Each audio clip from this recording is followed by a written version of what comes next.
आज उत्तर प्रदेश असेंबली के सरमाई सेशन का आगाज हुआ। हालांकि ऐवान में पहले दिन महलूक लीडरों को खराज क़दत पेश करने के अलावा कोई कामकाज नहीं हुआ। ऐवान में रियासत के साबिक़ वज़ीर आला एन डी तिवारी को खराज क़दत पेश किया गया। साथ ही साबिक़ मरकजी वज़ीर अनंत कुमार और बीजेपी के रुकन असेंबली राम कुमार वर्मा के इंतकाल पर भी दुख का इजहार किया गया। इसके बाद ऐवान की कार्रवाई कल 11 बजे तक के लिए मुलतवी कर दी गई। ऐसे में अपोजिशन के तेवर को देखते हुए तो यही लगता है कि सरमाई इजलास हंगामा खेज होने वाला है।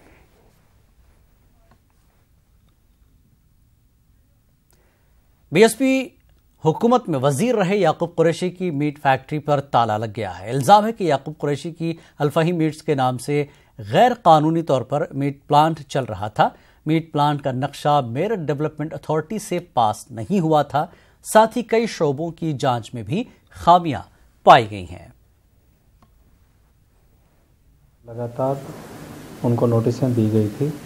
उन्होंने जवाब भी दिया कि उन्होंने कुछ अंश तक कंप्लायंस किया है, बट पूर्ण कंप्लायंस ना होने की दशा में हम लोगों ने कार्रवाई जारी रखा था, जिसके कारण वो शासन में पुनरीक्षणवाद में गया, जहाँ पे सुनवाई जारी है। इस बीच उन्होंने कल अपना एक प्रत्यावेदन दिया है, जहाँ स्वतः उन्होंने स्वीकार किया है कि वो वहाँ पे कार्य बंद कर रहे हैं और मानचित्र स्वीकृति की प्रक्रिया को कानूनी रूप से वो जारी रखेंगे और स्वीकृत करा करके ही कार्य कराएंगे। ऐसा उन्होंने हमारे यहाँ लिख करके उपलब्ध कराया है और जिस पे परीक्षण के उपरांत ही कोई कार्रवाई की जाएगी। रफाल सौदे पर कांग्रेस के कौमी तर्जुमान शकील अहमद ने मरकजी हुकूमत पर निशाना साधा। इलाहाबाद में मीडिया से बात करते हुए शकील अहमद ने मोदी हुकूमत पर तौहीन अदालत का इल्जाम लगाया। उन्होंने कहा कि मोदी हुकूमत की तरफ से सुप्रीम कोर्ट में जो हलफनामा दाखिल किया गया उसमें गलत बयानी से काम लिया गया है। शकील अहमद ने कहा कि इस वाक़े से हुकूमत के खिलाफ तौहीन अदालत का मामला बनता है। ऐसे में मोदी हुकूमत के खिलाफ तौहीन अदालत का केस दर्ज होना चाहिए। कोर्ट में मोदी सरकार ने लिख के दे दिया कि इन लोगों ने देख लिया है, जबकि उन लोगों को जानकारी भी नहीं है। पीएससी के चेयरमैन मल्लिकार्जुन खड़गे जी ने पत्रकार सम्मेलन में कहा कि न सीएजी को गया है और न पीएससी को, मेरे पास, मैं चेयरमैन हूं, पीएससी के पास नहीं आया है।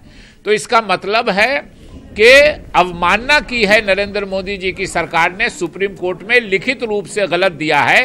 ये न्यायालय की अवमानना है और उनके खिलाफ न्यायालय की अवमानना का मामला बनता है। All India Muslim personal law board के जनरल सेक्रेटरी मौलाना वली रहमानी का कहना है कि 3 तलाक के मामले पर बीजेपी ने जो मौक़िफ़ इख्तियार किया है वो मुल्क के आइन के खिलाफ है। वली रहमानी ने अयोध्या तनाज़े पर भी कहा कि हुकूमत इस पर ऑर्डिनेंस नहीं ला सकती क्योंकि ये मामले सुप्रीम कोर्ट में ज़ेरे समाअत है। बिल आया है जो लोकसभा से कल पारित हो गया है, अब वो राज्यसभा में जाएगा और वहाँ से जो होना है वो होगा।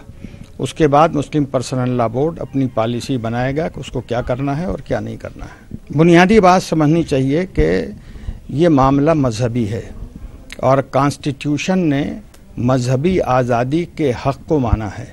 गवर्नमेंट जो कुछ कर रही है वो संविधान के खिलाफ कर रही है। All India Muslim personal law board से जुड़ी खवातीन भी अब सोशल मीडिया के जरिए इस्लाम की सही तस्वीर पेश कर सकेंगी। बोर्ड के सोशल मीडिया डेस्क का शोबे खवातीन अब न सिर्फ गैर मुस्लिम खवातीन को अपने साथ जोड़ेगा बल्कि उनकी गलत फहमियां भी दूर करेगा। लखनऊ से तारिक कमर की ये रिपोर्ट। कहा जाता है कि वक्त की जरूरत और हालात के तकाज़ों के मुताबिक खुद को तब्दील न करने वाले लोग बहुत पीछे रह जाते हैं। इस ताल्लुक से all India Muslim personal law board पर ये इल्जाम लगते रहे हैं कि बोर्ड में शामिल लोग दकियानूस और पुराने ख्यालात के हैं और इन जहनों में मजहब का जदीद तसव्वुर ही नहीं। लेकिन अब ये बातें पूरी तरह ठीक नहीं। बोर्ड ने न सिर्फ हालात को समझा है बल्कि जरूरत के मुताबिक खवातीन और नई नस्ल के लोगों को नुमाइंदगी भी दी है और अब तो सोशल मीडिया के इस्तेमाल के लिए बाकायदा काम शुरू किया जा रहा है जिसमें खवातीन अहम किरदार अदा करेंगी। तो इसलिए ज़रूरी है कि हम औरतें भी इससे जुड़ें और इसमें देखें जो काम की कारामद बातें उसको उसमें से निकाला जाए फिर, और औरतों को अपने साथ हमको जोड़ना है और सिर्फ मुसलमान औरतों को नहीं बल्कि हम अपनी और दूसरे गैर कौमों की बहनों को भी हम साथ लेके चलना चाहते हैं। उस तरह की भी हम उनकी मदद करने के लिए तैयार हैं। सोशल मीडिया ने इस्लाम मुखालिफ तहरीकात के फरोग व इस्तेहकाम में जो किरदार अदा किया है वो किसी से पोशीदा नहीं। इस्लाम क्या है और मीडिया ने किस अंदाज से पेश किया, जब तक ये बात समझी गई बहुत देर हो गई और मुसलमानों को बड़ा खसारा उठाना पड़ा। लेकिन अब खवातीन भी यही कहती हैं कि शरीयत के हदों में रहते हुए सोशल मीडिया की मदद से तस्वीर को बदला जा सकता है। हाँ, इसके ज़रिए हम इस्लाम को फैला सकते हैं कि एक जगह से दूसरी जगह जाना मुश्किल है औरतों को, इसलिए वो मीडिया द्वारा या किसी यूट्यूब द्वारा वो पहुंचा सकते हैं अपने पैगाम को। जो इस्लाम के बारे में उनके एतराज़ात हैं हम उसका जवाब देंगे और उनको हर तरह से मुतमईन करने की कोशिश करेंगे। इंशाल्लाह अब जो हमारे यहाँ जो जलसा होगा इसके जो 2-3 महीने के अंदर जैसे हमको बड़े लोगों का टाइम, अकाबरीन का टाइम मिल जाएगा, उसमें हम अपनी गैर मुस्लिम बहनों को। वाज़ेह है कि मौलाना उमरैन महफूज Rahmani all India Muslim personal law board के सोशल मीडिया डेस्क के इंचार्ज हैं और वो भी यही कहते हैं कि खवातीन के शरई मसाइल हल करने में विमेन विंग अहम रोल अदा करेगी और समाज में भी एक मुस्बत फिजा कायम होगी। मुस्लिम पर्सनल लॉ बोर्ड की ये पेशरफ्त इस हवाले से भी अहम है कि अब खवातीन के अंदर भी खुद एतमादी पैदा हो रही है, उन्हें मौका दिया जा रहा है वो सोशल मीडिया का इस्तेमाल करें और मुस्बत अंदाज से करें। तो ये एक पहलू है और उन लोगों के लिए भी एक सबक आमूज़ बात है जो ये कहते रहे हैं कि all India Muslim personal law board हमेशा हक़ाइक़ से गुरेज करता रहा है, ख़वातीन के हुकूक़ की बाजियाबी नहीं कर सका है। लेकिन ये एक ऐसी आवाज़ है, ऐसा मीडियम है जिसके ज़रिए न सिर्फ ख़वातीन को हुकूक़ दिए जाएंगे बल्कि इस्लामी तबलीग के रास्ते भी हमवार किए जा सकेंगे। कैमरामैन शरद तिवारी के साथ न्यूज़ 18 उर्दू के लिए तारिक कमर, लखनऊ। यौम अक़लियती हुकूक़ के मौके पर दीनी मदारिस की अदम दिलचस्पी एक बार फिर जाहिर हुई है। इलाहाबाद में यूपी हुकूमत के महकमे अक़लियती बहबूद की तरफ से मुनक़्क़िद हुई तकरीब में दीनी मदारिस के बहुत कम नुमाइंदों ने शिरकत की। अक़लियतों के हुकूक़ के नाम मुनक़्क़िद हुई ये तकरीब अपने मकसद में पूरी तरह फ्लॉप रही। पेशी की रिपोर्ट। महकमे अक़लियती बहबूद की जानिब से मुनक़्क़िद हुई ये तकरीब पहले एक बड़े हॉल में मुनक़्क़िद होनी थी, लेकिन तकरीब में मदऊ किए जाने वाले दीनी मदारिस की कम तादाद को देखते हुए इसको मीटिंग हॉल में मुनक़्क़िद किया गया। मीटिंग में शामिल होने वाले दीनी मदारिस ने इस तरह की तकरीब के नतायज से अपनी मायूसी का इजहार किया। हिंदुस्तान में बहुत से यौम मनाए जाते हैं तरह तरह के, कभी महिला दिवस है तो कभी पुरुष दिवस है, कुछ उसी में एक दिवस ये भी मान लिया जाता है। हिंदी दिवस होता है, उस हिंदी दिवस में भी कुछ नहीं होता, खाली कुछ हिंदी के बोलने वाले पढ़ने वाले आके कवि। इसी तरह अल्पसंख्यक कल्याण दिवस है, इसमें सारी माइनॉरिटीज़ भी नहीं आती हैं, खाली मुसलमान या मदरसों से जुड़े लोग आते हैं। मुसलमान भी सब नहीं आते, खाली मदरसों से जुड़े लोग ही आते हैं, क्योंकि ऑर्गेनाइज भी अल्पसंख्यक कल्याण विभाग करता है जो सबसे करीब उनके मदरसे वाले हैं। इनके सामने बहुत सारे इश्यूज़ उठाए गए। ख़ास तौर से सबसे पहला इशू तो यह था कि अरबिक एंड पर्शियन बोर्ड का जो भी जिम्मेदार हो, जिस मसलक से हो, जिस फ़िरक़े से हो, कम अज़ कम अगर अरबी फ़ारसी का वो एक्सपर्ट नहीं है तो उर्दू तो उसको जानना चाहिए।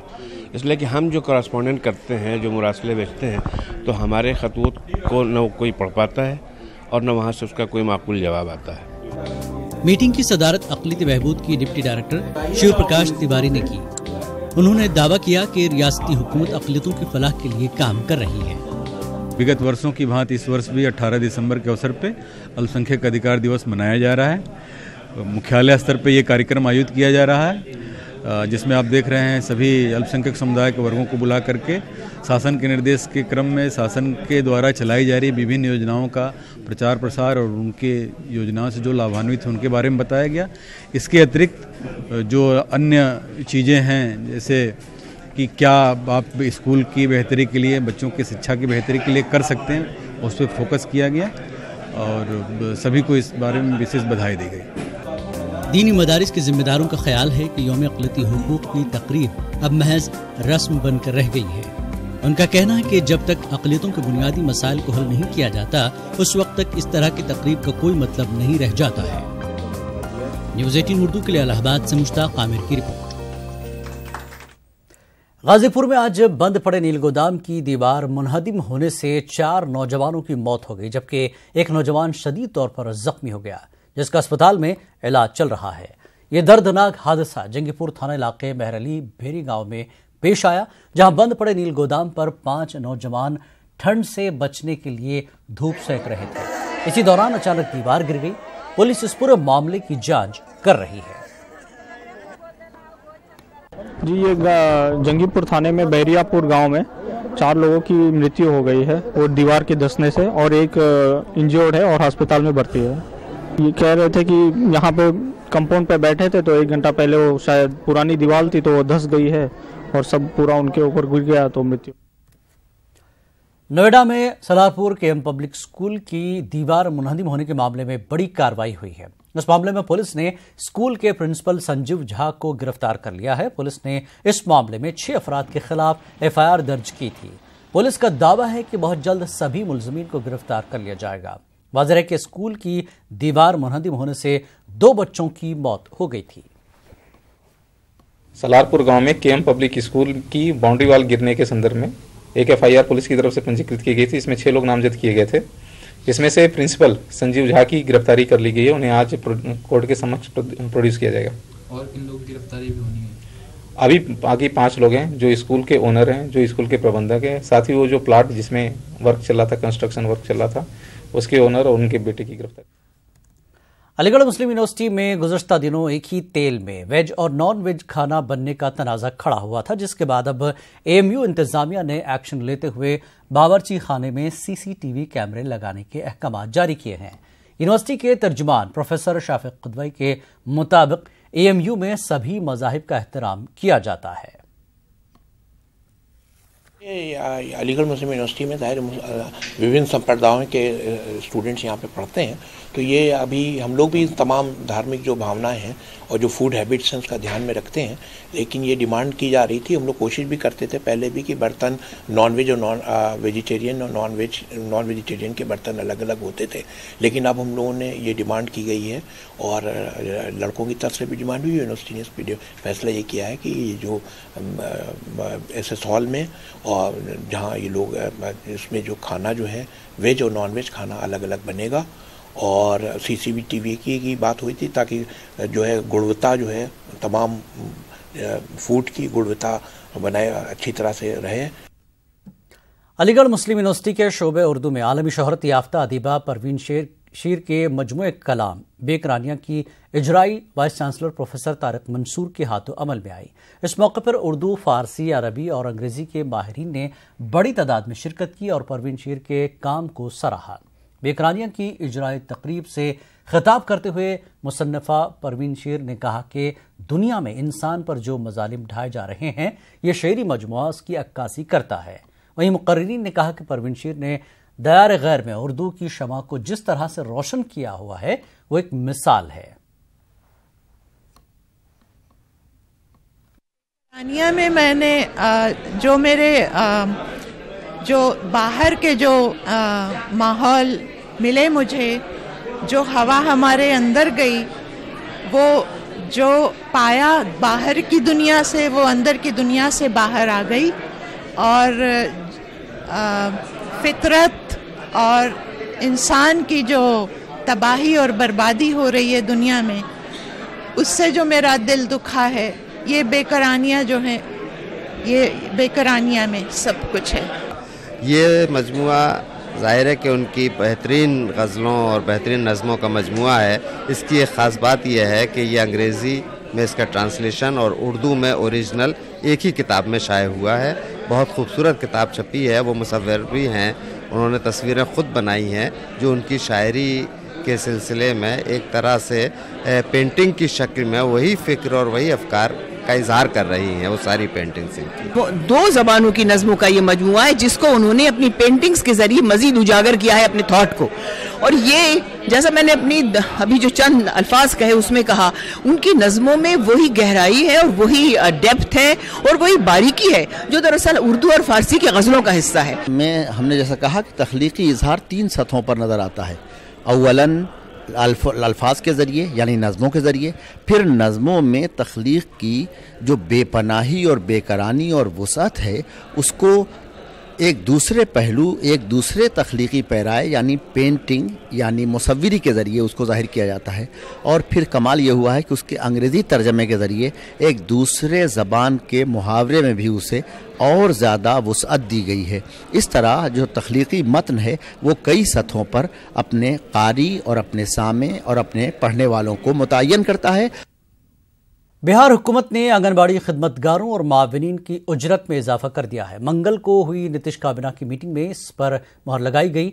आंगनबाड़ी खिदमतगारों की तनख्वाह को 3,000 रुपए से बढ़ाकर 4,500 रुपए माहाना कर दिया गया है। वहीं माविनीन खिदमतगारों की तनख्वाह को 2,250 रुपए से बढ़ाकर 3,300 रुपए कर दिया गया है, जबकि माविनीन की तनख्वाह 1,500 रुपए से बढ़ाकर 2,200 रुपए कर दी गई।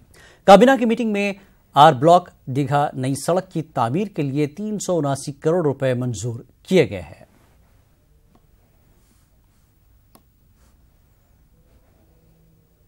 दिनांक 1 अक्टूबर 2018 के प्रभाव से सामान्य आंगनबाड़ी केंद्र की सेविकाओं को 3,000 रुपये के स्थान पर 4,500 रुपये, मिनी आंगनबाड़ी केंद्र की सेविकाओं को 2,250 रुपये के स्थान पर 3,500 रुपये एवं सहायिकाओं को 1,500 के स्थान पे 2,250 प्रति माह मानदेय का दर निर्धारण करने तथा नियमित एवं सुचारू रूप से केंद्र संचालन करने पर सहायिका को अतिरिक्त प्रोत्साहन राशि 250 रुपये प्रति माह देने तथा इसके फलस्वरूप वित्तीय वर्ष 2018-19 में राज्यांश मद से अतिरिक्त व्यय भार कुल 55,58,03,000 रुपये की स्वीकृति पर मंत्रिपरिषद का अनुमोदन मिला। मध्य प्रदेश के वज़ीर आला कमलनाथ के मुतनाज़ा बयान से मुल्क की सियासत गर्मा गई है। कमलनाथ ने कहा, सरमायाकारी को फरोग देने की स्कीम थी नाफिज होगी जब एमपी के 70% लोगों को रोजगार दिया जाएगा। उन्होंने कहा कि बिहार और यूपी के लोगों को यहां रोजगार मिलता है और मकामी लोग रोजगार से महरूम रह जाते हैं। बीजेपी और जेडीयू के लीडरों ने कमलनाथ के बयान की मजम्मत की है, तो वहीं कांग्रेस और आरजेडी के लीडर दिफाई मूड में नजर आ रहे हैं। कि बहुत सारे ऐसे उद्योग लग जाते हैं जहां अन्य प्रदेशों से लोग आ जाते हैं, बिहार उत्तर प्रदेश से। मैं उनकी आलोचना नहीं करना चाहता, और हमारे मध्य प्रदेश के नौजवान रोजगार से वंचित रहते हैं, तो उनको तभी उन इंसेंटिव्स का लाभ मिलेगा अगर 70% रोजगार मध्य प्रदेश का लोकल हो। कमलनाथ जी का यह बयान दुखद है, दुर्भाग्यपूर्ण है और देश के संघीय ढांचा के खिलाफ है। देश का संविधान हमें इजाज़त देता है कि हम देश के किसी कोने में जाकर, किसी राज्य में जाकर नौकरी करें, व्यवसाय करें, पढ़ें। यह बताता है कि कांग्रेस पार्टी का जो दायरा मानसिकता है वह देश के संघीय ढांचे के खिलाफ है और देश के संविधान की मूल प्रस्तावना पर कमलनाथ ने सीधा हमला किया है। इसलिए ट्विटर बबुआ और राहुल गांधी जी अपना नजरिया साफ करिए।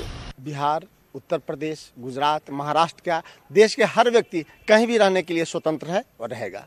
कमलनाथ जी का ये बयान, मैं बयान को सुना नहीं, उनके काम को देखते हैं। आज किसानों को उन्होंने कर्ज माफ करके भारतीय जनता पार्टी के 15 साल के कुशासन पे बड़ा तमाचा दिया है। किसी भी नेता को इस सब बयान से बचना चाहिए। यह देश हमारा है, आपका है, यह भारतवर्ष का।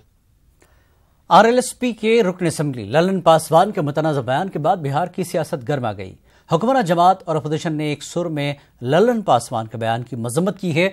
वहीं ललन पासवान ने अपने बयान पर सफाई देते हुए कहा कि उनके बयान को तोड़ मरोड़ कर पेश किया गया है। उन्होंने अपने बयान के लिए माफी मांगने से इनकार कर दिया। ललन सिंह ने बिहार के वज़रा को भीख मांगने वाला बता दिया।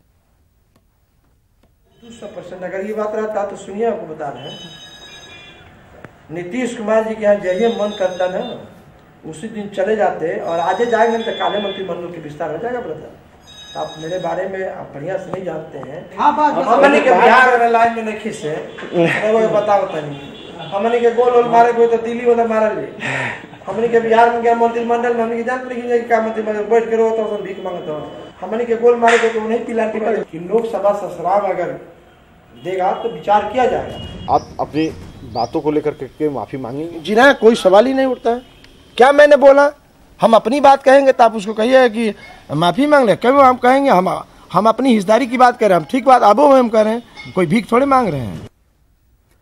आलमी यौम हुकूक अक़लियत के मौके पर बिहार शिया वक्फ बोर्ड ने एक अच्छी पहल की है। शिया वक्फ बोर्ड ने 140 खानदानों को रिहाइश के लिए 5-5 धुर ज़मीन फराहम किया है। पहली बार बोर्ड की जानिब से की गई इस तरह की पहल की सताइश की जा रही है।